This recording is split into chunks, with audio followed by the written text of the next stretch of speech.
Hello and welcome back to America's Show with Ali Sammarco.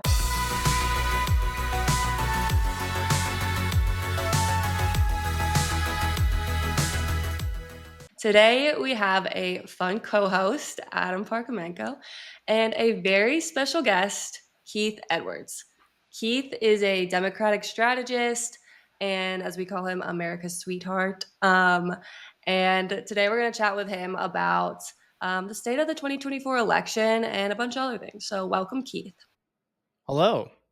Happy to be here. Hi, Keith. Hi. So, Keith, we know because we're friends with you, all the numerous projects that you've worked on, some of them being Nikki Fried's gubernatorial race. Also, you were part of the Lincoln Project, and you worked for John Ossoff during his incredible 2021 victory in the US Senate. So, tell us a little bit about those things that you worked on and give us like a little overview of your jobs in the past leading up till today. Well, it's quite a tall order because as you know, I'm not, though I work in politics, I'm not a creature of politics. And so I got into politics really late in life in 2016 and as a reaction to Donald Trump getting elected. And so I had like a very slow but quick progression in my career. And, I think the thing that I've really found that I'm pretty good at is being able to merge communications with digital strategy in a way that I think, gets attention and maybe hopefully talks to voters in a way that maybe we'd reach people who would otherwise not be reached. So try to always incorporate some form of that in what I do with any campaign. So you were the comms director for Nikki Fried, right? Yes. So we know now that she lost in the Democratic primary in 2022 to Charlie Crist for the governorship. She lost by about 25 points. So what do you think went wrong for Nikki Fried in that race? I think that's one of the first times. Well, first off, that was the first time I've done a campaign where it was interesting because she was the only statewide elected official, but she was also the outsider. She was running as an outsider candidate, even though she was the highest ranking Democratic elected in the state. It was a very odd dynamic, but it was one of those things where I think it's where I fully appreciated what momentum is and isn't. And so it was momentum just could never build with that campaign. And I think when you're running against someone who was the previous governor, it's incredibly hard to break through. And I got into the campaign with about I think like 7 months to go, and so a lot of things were already set. Nikki is a hell of a fighter, and she's now the party chair, so it ended up working out for the best. And I think Charlie Crist hasn't really been heard from since. I think he's like an ambassador somewhere. So what we said was going to happen, which is that he lost in a historic way. And I think it was actually a huge blow to Florida because he lost by so much that I think people think Florida is just even like off the table ever again. And I don't think that would have been the case if Nikki would have gotten the nomination. So it's sad, but sometimes it's like the narrative and momentum and fundraising and these things that, if you can't kind of like catch the wave, it's really hard to create it. Yeah, I think you're right. I feel like, personally, I supported Nikki Fried in the primary, not just because you worked for her, but I thought she was a more dynamic candidate, and I thought she would actually energize the base a lot more to come out and vote. Yeah. And I think as a Democratic Party, we have a little bit of a tendency to gear towards a more moderate, more safe candidate in a lot of ways. That's the same thing that happened in Virginia in 2021. And then we end up losing. And so it's like we at some point we got to just take a risk on those really bold progressive candidates and then see what happens, because right now, like you said, people think Florida is totally out of the picture just because of the race in 2022, and I don't think that it is at all. What do you think, Adam? No, I think that's right. I think that there's sort of a second bite of the apple here with abortion being on the ballot and having Nikki as the head of the party. So it's a good opportunity after what Keith mentioned is totally true, which is, you had all these national groups and organizations that looked at that race and the results and basically said, we're not spending another dollar there. But the more that we can make Republicans spend in Florida, that's another dollar they're not going to spend in other states. Right. Yeah, exactly. So I would love to be competitive in Florida. So you also worked for the Lincoln Project, like I mentioned. How did you get started in that? And then how long were you there? And um, are you still close with the Lincoln Project founders? What's the dynamic? I got started in there. It was a really roundabout way that I got connected to one of the founders, and I was hired as a regional comms director, and I just kind of hit the ground running, and I got a lot of hits on stuff really early on when I was there, and so they were really impressed with my work, and they promoted me to comms director, I think within 3 weeks. Um, and and then like there was no one tweeting. I mean, this is really weird to say, but for the Lincoln Project, it's kind of crazy. But in May, I think there were like some days where they just didn't tweet. They just didn't tweet at all in May of 2020.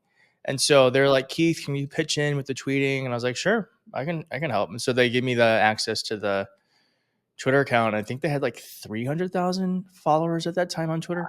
Yeah. And it was like lightning in a bottle. But I kind of switched the voice of the Lincoln Project, which was like this stodgy, really like it seemed like a like really poll tested type of messaging, to memes and like personality and using singular pronouns, so like I and it It gave really. Wendy's a run for their money.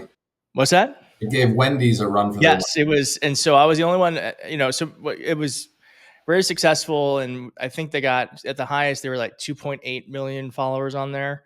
I mean, it's not all me. I mean, it was very much so like a very specific moment in time. But I do think that um, changing the voice and tone of the Twitter account was a game changer. And also just like, the thing about the internet is if you can do something that's unexpected, surprising or funny, if ideally it's all three, the internet will reward with you tons of engagement. And so when I was pushing out these memes that were like very current, but it was like this group of like known like old Republican strategists doing it, it was like this disconnect, and it made it go even further than it would have if it was like me or you posting it. So I think that was part of the success of it. And yeah, I talked to all the guys still. I mean, not every day, but certainly very friendly. And Yeah, I mean, I think when I first came over to the Democratic Party from the Republican Party, I felt like the Lincoln Project actually really helped me make that transition because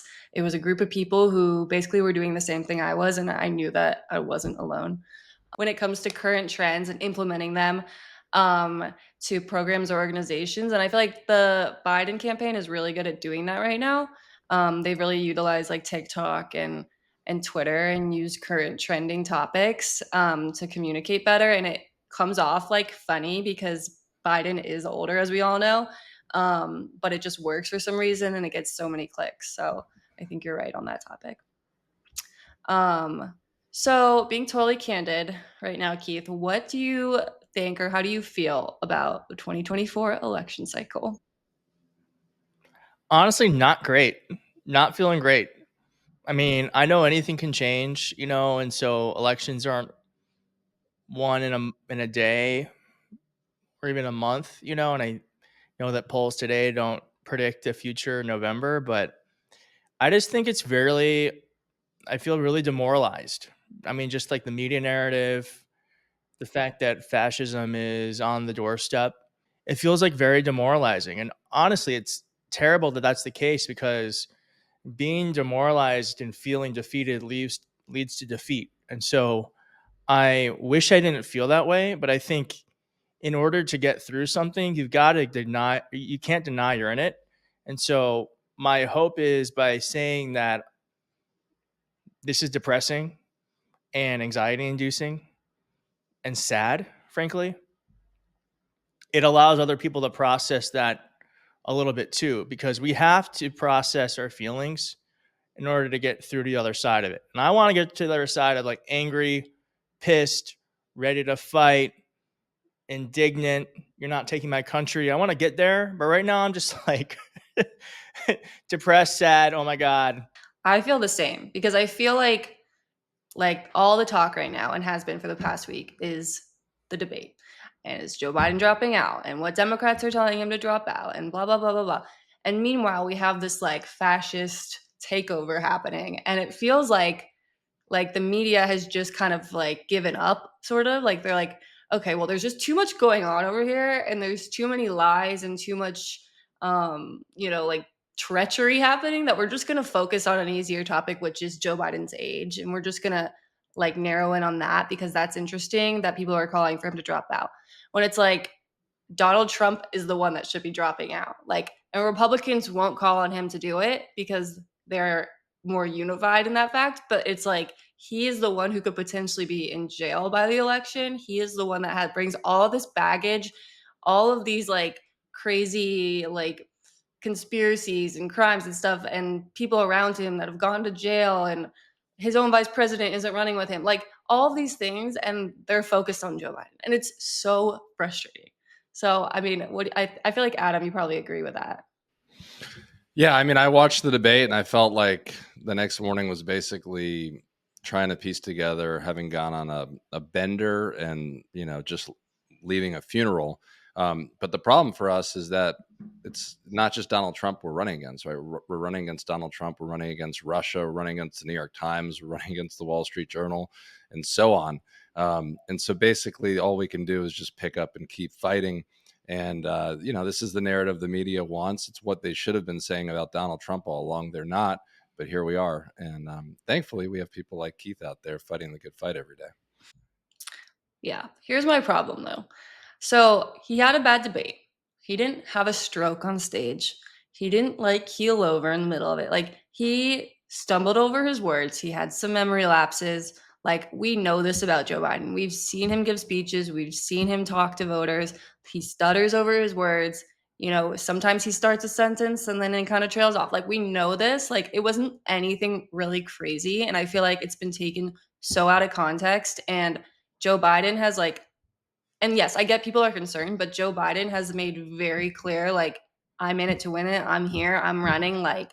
And so what are we doing at this point? Are people just going to keep saying he shouldn't be running until the election? Because that's not helpful to anybody.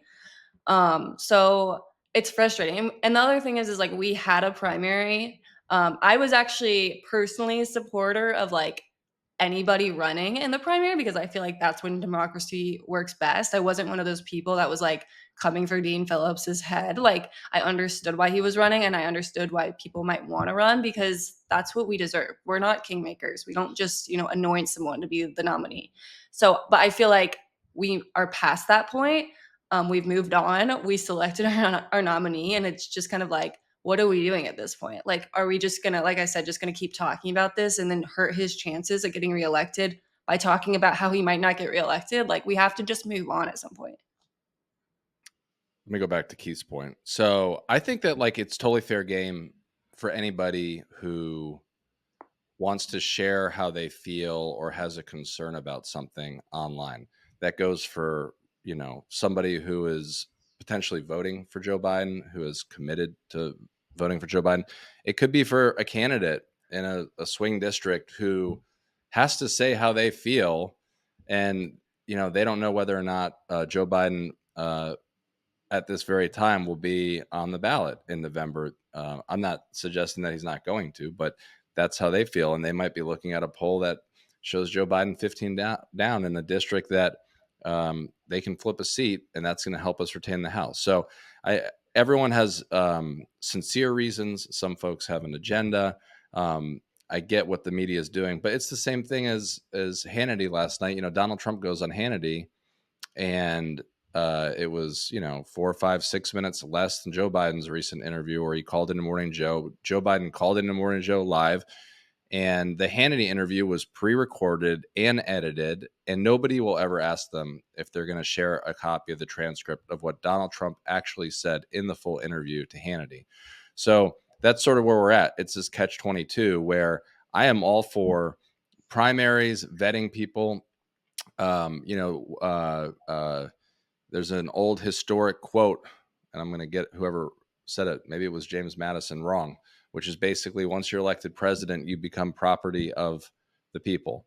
You are public property. I have no problem with asking for every single bit of health information and so forth. The problem is we're running against somebody who's never going to share any of that with any of us, no matter who is running against them.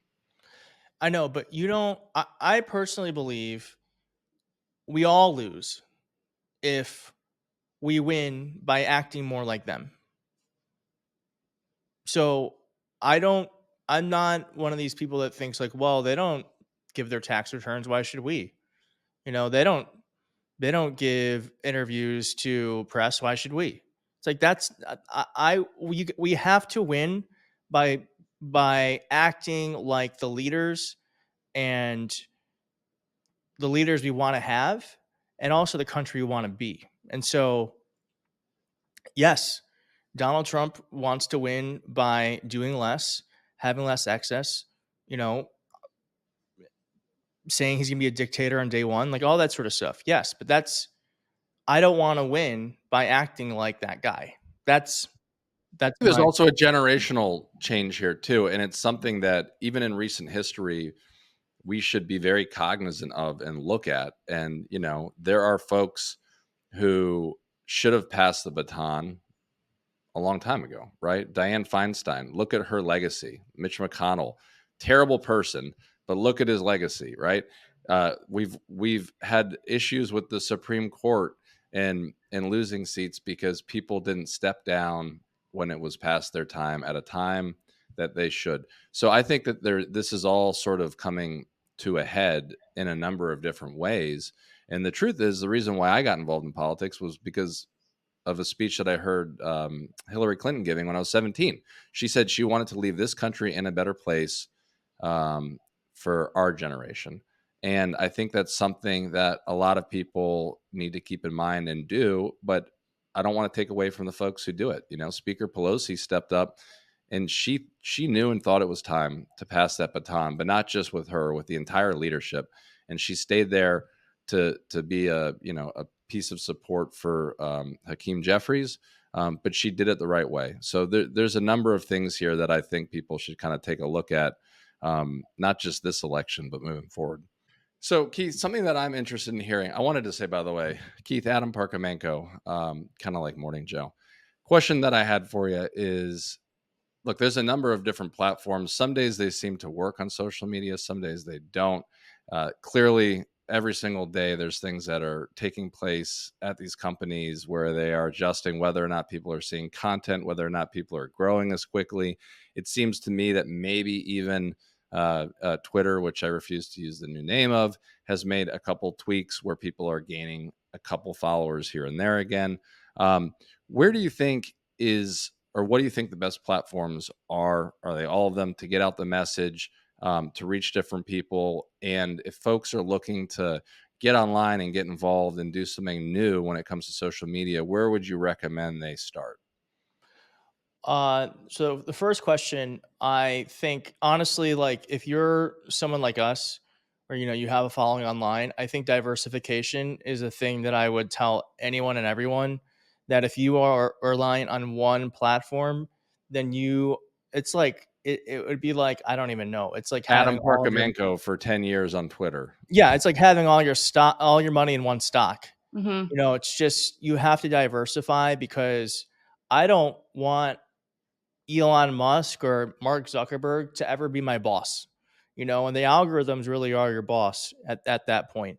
And so I think diversification is one of the best things you can do. Doesn't mean that, I mean, I think you've done a really great job of like figuring out who you are on TikTok, but it's like, I think getting messy and just trying stuff online is like one of the best things someone can do if they're looking to figure out what their platform is, where they belong. Not everyone, and some people, I know the guy that does the Biden wins account tried doing TikTok and he's like, this is just not for me, and that's totally fine. Like not everyone's going to be good at everything, but I think the important thing is that he tried, and I think you could find something about yourself that you did not know you can do. And I was not doing video content until last November. I was only a Twitter account, and then when Elon Musk kind of show up. I just decided I needed to do something differently. So I think that diversification is the most important thing someone could do. But if you are looking to get online and just trying something, honestly, the thing is you do not have to reinvent the wheel. I think a lot of people think when they're starting out with something that they've got to do something differently in order to excel at it, and that's just not the case. Like, the reason why I know how to tweet is because I saw how other people were tweeting and I decided to do my own version of that. Or like people on TikTok, there's if you see something on TikTok done well, do not hesitate to copy the idea, you know, Right. and put it into your messaging. The success is something that is hard to attain, but it's easy to see.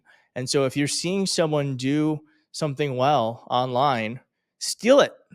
Just steal it and do it yourself. Don't copy and paste, but yeah, steal it. Steal someone's idea and put it into your messaging. Yeah. And I think it's important, like, to the people who are watching this right now, like, anybody can do it. You can join any platform for free and, like, just start putting content out to get your messaging out. And, like, you never know what the algorithm will pick up on. And, like Keith said, like, look for what's working and just try to, emulate that, because it's up to us to inform people. And, like, we're paying attention, we're informed. Like, we want to be the ones getting the message out to people who aren't as informed or aren't paying attention. So, it's truly up to us to, like, get on as many platforms as we can and push the messaging out. So that's great. But thank you so much, Keith, for joining us today. We really appreciate it. And hopefully we'll have you on again in the future. Congratulations on the show, and thanks for having me. Yeah. And for everyone watching, you can tune in next week for our next week's episode. Thanks all. Thank you, Keith.